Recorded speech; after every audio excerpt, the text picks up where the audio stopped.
చాలా చోట్ల క్రిస్టియన్స్ ని చంపేస్తున్నారు కదా. సో చంపేసిన వెనకాల ఉన్న వాళ్ళకి ఎందుకు దేవుడు పనిష్ చేయట్లేదు? క్రిస్టియన్స్ చంపితేనే దేవుడు పనిష్మెంట్ ఇవ్వాలా, ఎవరిని చంపినా ఇవ్వాలా?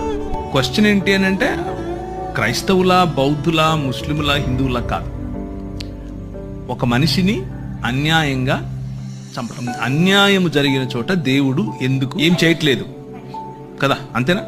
హబక్కుకు గ్రంథం అంతా ఇదే. The entire book of Habakkuk is this. ఏంటి, నువ్వు చూడవా, అసలు ఉన్నావా? నువ్వు ఉంటే కళ్ళు మూసుకున్నా. పాట కూడా పాడారు ఒక ఆయన పాత రోజుల్లో. ఉన్నావా, అసలు ఉన్నావా, ఉంటే కళ్ళు మూసుకున్నావా.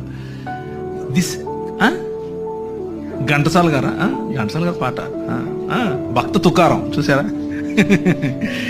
అందరు భక్తులకు ఇదే క్వశ్చన్, మీకొకరికే కాదు, ప్రపంచంలో ఉన్న అన్ని రకాల భక్తులకు ఇదే క్వశ్చన్.